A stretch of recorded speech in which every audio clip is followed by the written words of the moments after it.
Hey guys, कैसे हो? Last videos के अंदर हमने देखा था कि किस तरह से log in and log out वगैरह किया जाए प्रॉपर वे में। यहाँ पर हमने सारा कुछ डिस्क्रिप्शन में देख लिया था। सो नेक्स्ट पार्ट जो है वो अब किस तरह से किया जाए, यानी कि वहां पर हमें एक प्रॉब्लम फेस हो रही थी कि लॉग आउट हो जाने के बाद वो इमीडिएटली डेटा को रिफ्लेक्ट नहीं कर रहा था, यानी वो जो बटन था log in and log out वो चेंज नहीं हो रहा था। फॉर एग्जांपल के लिए मैं यहाँ पर फ्रंट एंड हमारा पार्ट स्टार्टिंग है।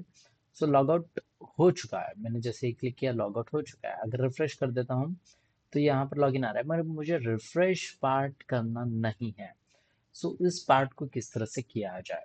सो ऐसे पार्ट जो होते हैं ना वो आसानी से, यानी थोड़ा सा ट्रिकी क्वेश्चन होता है, बट आप यहाँ पर विदाउट रिडक्स भी कर सकते हैं, क्योंकि यहाँ पर हमें प्रॉप्स एंड यूज स्टेट दिया गया है। तो उस प्रॉप्स एंड यूज स्टेट को हम अच्छे से यूज कर पाते हैं अगर अच्छे से यूज किया तो चलो चेक कर लेते कि किस तरह से यहाँ पर हमें प्रॉप्स एंड यूज स्टेट वगैरह पार्ट यूज किया जा सकता है।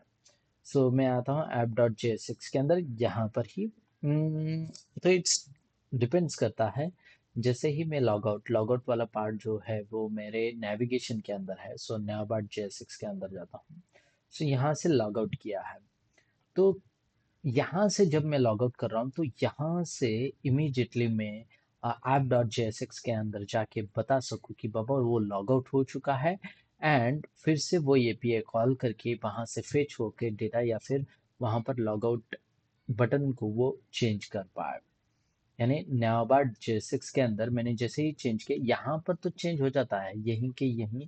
हाँ, मैं यहीं से इमीडिएटली डेटा रिफ्लेक्शन वाला पार्ट यूज कर सकता हूँ। अ, तो वो किस तरह से किया जाए? अब मैं यहाँ से करूँ। देखो, यहाँ से लॉग आउट नल ये जो है वो प्रॉपर चेक होकर आ रहा है। अगर वो प्रॉपर चेक होके आ रहा है तो मैं क्यों ना यहाँ से ही यूज स्टेट को ही कॉल करूँ, कहाँ से app.jsx, और यहाँ से उसको चेंज करने के लिए बताऊँ। क्योंकि यहाँ पर वो क्या होता है कि ये वाला पार्ट को कॉल करना चाहिए। तो ये वाला पार्ट को कॉल करने के लिए मैं,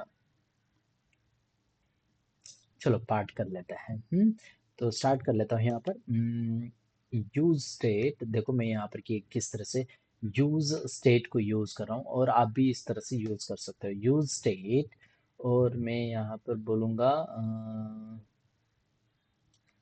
change login. Okay, login change करने के लिए यहाँ पर, या फिर चेंज वट एवर चेंज हमें क्या करना है, change login BTR। Okay, change login button मैंने यहाँ पर प्रॉपर वे में नाम दिया है, और इनिशियली जो उसकी वैल्यू रहेगी वो ट्रू होनी ज़रूरी है। अगर ट्रू है तो ही वहाँ से फेच करे, अगर फॉल्स है तो वहाँ पर फेच ना करे, और ये पार्ट होता है। सो इनिशियली मैं उसकी वैल्यू ट्रू या फिर फॉल्स डिपेंड्स ऑन यू। मैं यहाँ पर ट्रू नहीं, यहाँ पर क्या करता हूँ फॉल्स ही कर देता हूँ, फॉल्स कर लेता हूँ ना। इट्स डिपेंड्स ऑन यू, आप किस तरह से मैप करते हो। यहाँ पर मैंने फॉल्स कर दिया। अब जैसे ही फॉल्स किया है तो मैं क्या कर लेता हूँ, इस पार्ट को कंट्रोल एक्स करूँगा, और किसी एक const fetch fetch user info एक नाम दे देता हूँ, और इसको कॉल बैक ले लेता हूँ, और यहाँ पर ये डेटा प्रिंट कर दूंगा। ठीक है, और यहाँ पर उस fetch call fetch user info को कॉल कर देता हूँ। ठीक है, फेच यूजर इन्फो, तो ये इनडायरेक्टली फेच होके यहाँ पर आ जाता है। Else set user data as a null, ये वाला पार्ट रहेगा। सो बाय डिफॉल्ट मेरा सेट यूजर नल है। तो मैं और एक पार्ट करना चाहूँगा यहाँ पर कि if, देखो अब if वाली कंडीशन मैंने लगाई। अब इट डिपेंड्स कि अगर वो यानी ये वाला चेंज लॉगिन बटन यहाँ पर दे देता हूँ, बाय डिफॉल्ट वो क्या है, फॉल्स है। सो फॉल्स है तो इसको कॉल नहीं किया जाएगा। सो बाय डिफॉल्ट ट्रू कर दूँ।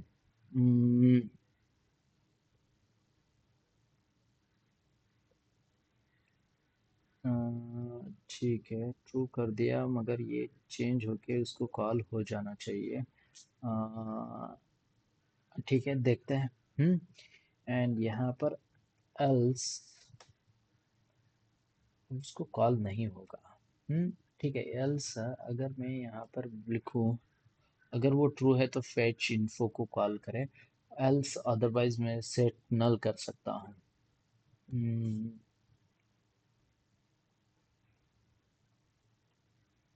जो ये सेट यूजर डेटा नल है वो यहाँ पर ले लेता हूँ। हम्म, अगर ये रिफ्लेक्शन नहीं करेगा, इमीडिएटली चेंज किया तो ये कॉल हो जाना चाहिए।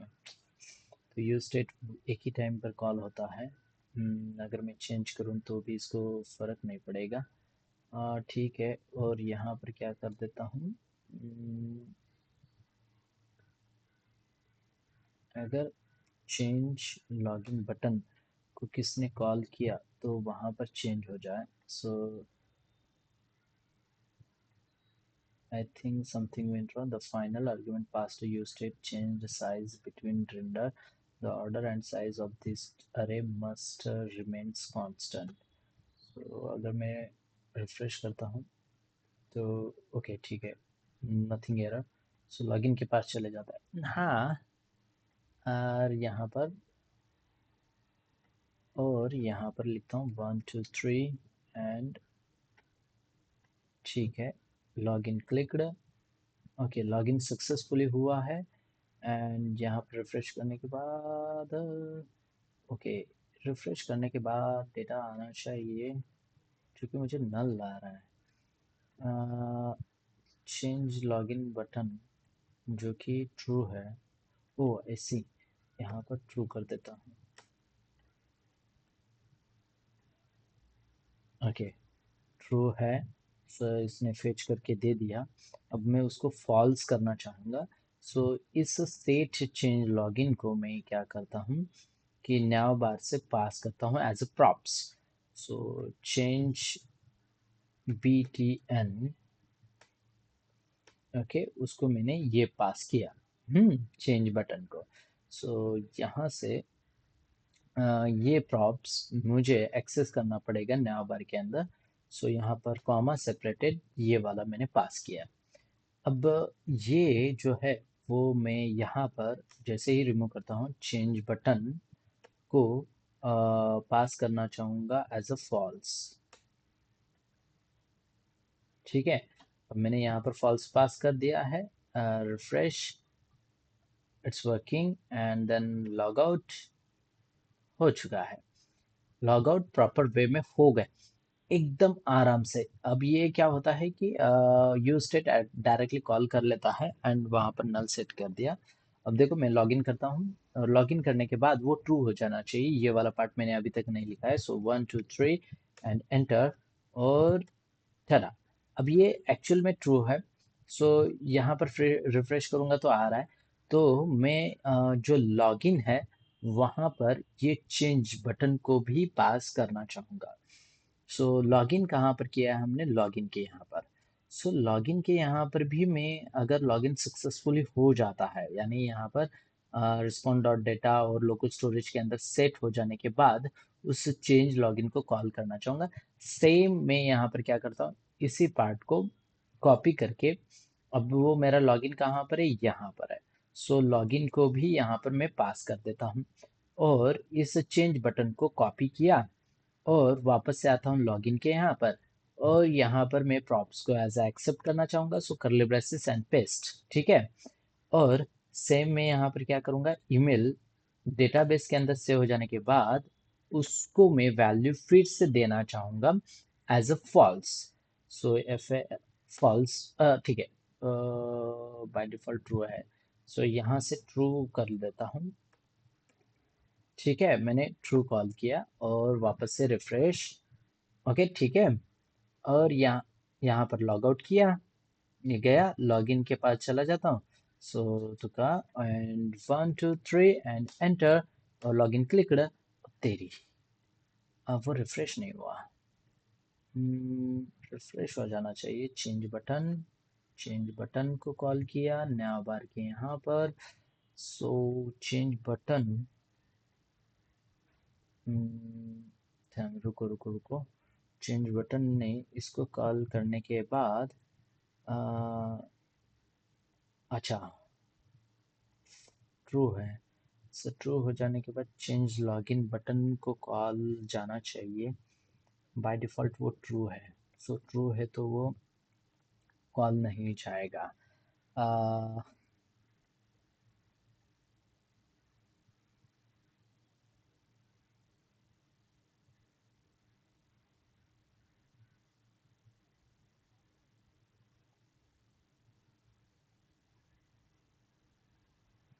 मुझे रिफ्रेश नहीं करना है। जैसे ही यहाँ पर आ जाए इसको कॉल जाना चाहिए। सो लॉग आउट हो जाने के बाद कॉल जाता है। मैं यहाँ पर आपको दिखाता हूँ। लॉग, और लॉग के अंदर बोलूँगा चेंज btn कॉल्ड, ओके, और कंट्रोल एस टू सेव। अब यहाँ पर रिफ्रेश करता हूँ तो ये मुझे डेटा दिखा देता है, बट लॉग आउट करने के बाद आप यहाँ पर देख सकते हो चेंज बटन कॉल हुआ है। जब मैं लॉगिन कर रहा हूँ तो उस टाइम पर चेंज बटन कॉल नहीं हुआ। इवन कॉल हो चुका है, बट वो फेच नहीं कर पा रहा है। सो मुझे पहले क्या करना पड़ेगा, चेंज बटन, ओके, पहले वो लॉगिन JSX के अंदर गया, वहाँ से डेटा फेच हुआ और उसने सेट किया। सेट करने से पहले उसको कॉल जाओ क्या, एंड देन उसने चेंज बटन कॉल्ड हो गया।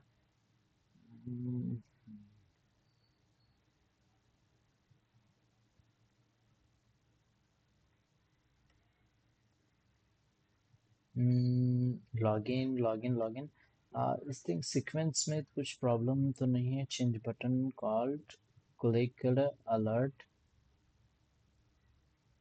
चलो देख लेता हूँ मैं इसको कॉल करके। Refresh, log out, change button call, log in, और tuka@gmail.com, 1 2 3 and enter. Okay, log in तो हो रहा है, चेंज बटन को कॉल जा रहा है, उसके बाद वो रिफ्रेश नहीं हो पा रहा है।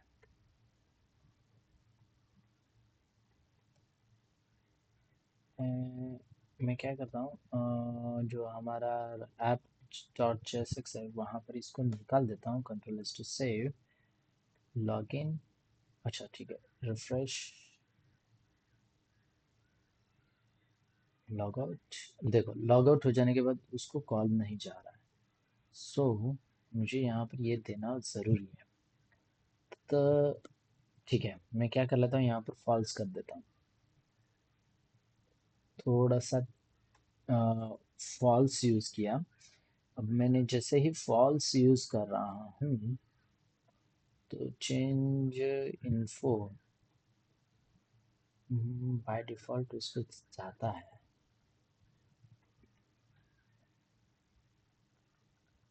अम्म,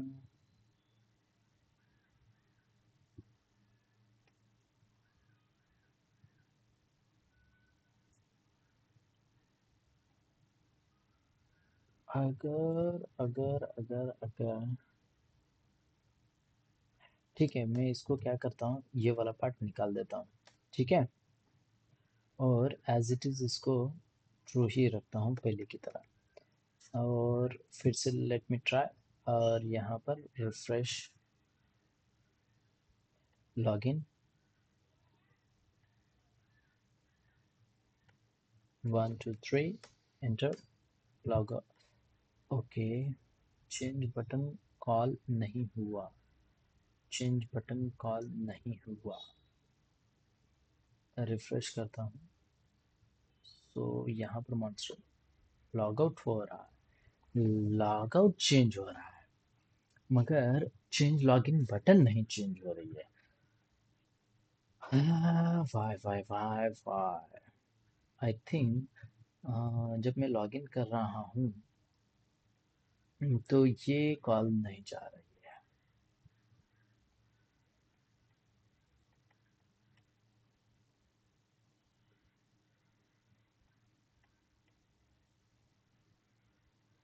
अगर मैं इसको निकाल देता हूँ,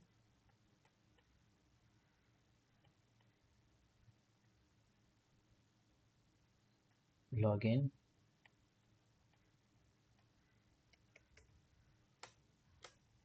ओके, नाउ ये वर्किंग कर रहा है। बस जस्ट मैंने लिखा दिया और लॉग आउट के पास गया और लॉगिन, और ये प्रॉपर वे में चल रहा है। और सॉरी, रिफ्रेश भी नहीं हो रहा है मेरा page. 1 2 3 and now it's working proper way में। यहाँ पर लॉगिन एंड लॉग आउट मेरा वर्क कर रहा है, विदाउट रिडक्स है, विदाउट यहाँ पर कुछ भी एक्स्ट्रा पार्ट नहीं यूज किया, ओनली रिएक्ट का ही कंसेप्ट यूज किया गया है, जो कि यूज स्टेट एंड उसके प्रॉप्स को लेकर। सो यहाँ पर इम्पॉर्टेंट पार्ट ये है कि आपको समझना आना चाहिए कि प्रॉप्स को किस तरह से यूज करें और यूज स्टेट को यूज किस तरह से करें, और यूज इफेक्ट एक्चुअल में क्या है। मैंने सारा कुछ इसके अंदर इंक्लूड कर दिया है। अब देखो, यूज इफेक्ट हर बार कॉल होगा जब भी यहाँ पर वेरिएबल को चेंज किया जाएगा। सो वेरिएबल जो है हमारा यूज स्टेट के अंदर है। सो यूज स्टेट को मैंने प्रॉप्स के द्वारा भेजा था। सो बाय डिफॉल्ट मैंने वहां पर कुछ नहीं रखा है, it's well and good. And then वो जैसे ही मैं यहाँ से चेंज कर रहा हूँ तो वो इमीडिएटली रिफ्लेक्ट कर पा रहा है एंड मुझे यहाँ पर डेटा फेच होके दिखा रहा है। सो ये वाला प्रॉप से यहाँ पर मैंने यूज इफेक्ट का एक प्रॉपर प्रैक्टिकल एग्जांपल दिया है, एंड प्रॉप्स का भी एंड यूज स्टेट का भी। सो मेक श्योर आप इसको पार्ट को कर रहे हो, क्योंकि यूज इफेक्ट एक्चुअल में क्या है, थियोरेटिकली जो बताया जाता है वो एक्चुअल में वर्क होता है क्या? यस, इट्स डेफिनेटली वर्क्स होता है। जब भी कुछ वेरिएबल के अंदर चेंजेस हो जाते हैं, कभी भी मैं चेंज करूंगा तो इमीडिएटली ये रिफ्रेश हो जाता है। ये इसका प्लस पॉइंट है, एकदम बढ़िया प्लस पॉइंट है। अब देखो, मुझे ये नेक्स्ट पार्ट में करने की जरूरत नहीं थी, फिर भी मैंने ये क्यों किया, ये समझो। क्योंकि मैंने कोड रीडेबल के लिए यूज कर रहा हूँ। अगर किसी इसको चेंज करना चाहूंगा तो मैं कहीं और भी चेंज कर सकता हूँ। सो ये एक बढ़िया पार्ट होता है। सो यहाँ पर मैंने प्रॉपर वे में आपको डेटा फ्लो किस तरह से हो रहा है और हमारा लॉजिक किस तरह से लगाना है, वो वाला पार्ट मैंने आपको यहाँ पर बता दिया। मेक श्योर कि आप ये वाला पार्ट आगे जाके भी करोगे और आपको कोई प्रॉब्लम नहीं आएगी। सो आज के लिए बस इतना ही, मगर ये प्रैक्टिस करते रहना कि प्रॉप्स को किस तरह से यूज किया जाता है, and use use effect actual में क्या है, यूज स्टेट क्या है, जो कि मैंने यहाँ पर आपको डेटा ट्रांसफर किस तरह से होता है वो वाला पार्ट दिखा दिया। अब ये बारी थी हमारे एक नॉर्मल लॉगिन एंड रजिस्ट्रेशन के बारे में। सो मैंने यहाँ पर आपको वो वाला पार्ट भी दिखा दिया। सो मेक श्योर कि आप आगे बढ़ते चले जाओ। रिडक्स वाला भी पार्ट मैं आपके लिए लाऊंगा, कोई प्रॉब्लम नहीं है। अगर आप और कुछ एक्स्ट्रा पार्ट चाहते हो तो मेक श्योर कि आप कमेंट करना ना भूलिए, और मैं वो पार्ट आपके लिए लेके आऊंगा। अगर लोकल स्टोरेज है, सेम सेशन स्टोरेज होता है, सेशन स्टोरेज भी वहाँ लोकल स्टोरेज के नीचे अवेलेबल होता है, तो उसको भी आप यूज कर सकते हो सेम एज इट इज, और उसको भी रिमूव एंड यूज कर सकते हो। अब मेरा डेटा जो है वो वहां पर जा रहा था, बस एक ईमेल जा रही थी और ईमेल से मैंने डेटा फेच करके यहाँ पर आता है। ये वर्किंग होता है स्मॉल लेवल एप्लीकेशन के लिए। अभी भी कहता हूँ, स्मॉल लेवल एप्लीकेशन जो भी अगर क्या बोलते हैं, डिग्री कंप्लीट करके वो उनको प्रेजेंट करना है तो मेक श्योर आप वीडियो देखो और इमीडिएटली आप प्रेजेंट कर पाओगे, कोई प्रॉब्लम नहीं है। और बहुत आसानी से इजी वे में आपको मिल जाएगा सारा कुछ डेटा। सो मिलते हैं नेक्स्ट वीडियोस के अंदर। See you guys, tata bye bye. और कमेंट करना ना भूलना कि जो अगर आपको कुछ एक्स्ट्रा पार्ट चाहते हो तो, और वीडियोस को फास्ट फॉरवर्ड में, स्लो में आप देखो। अगर थोड़ा सा स्लो हो जाता है तो मेक श्योर मैं यहाँ पर कुछ भी पहले करके या फिर आपको बता रहा हूँ ऐसा नहीं है। जितना भी मेरा नॉलेज है मैं आपको सारा कुछ शेयर कर रहा हूँ। आई नो जिनको भी ज़रूरत है मैं उनके पास ये देना चाहता हूँ कि बाबा project is a very important part. अगर आपको आईटी में जॉब चाहिए तो मेक श्योर आप आईटी में जॉब लेने के लिए प्रोजेक्ट्स होना ज़रूरी है। सो गाइज मिलते हैं। सी यू, टाटा, बाय बाय।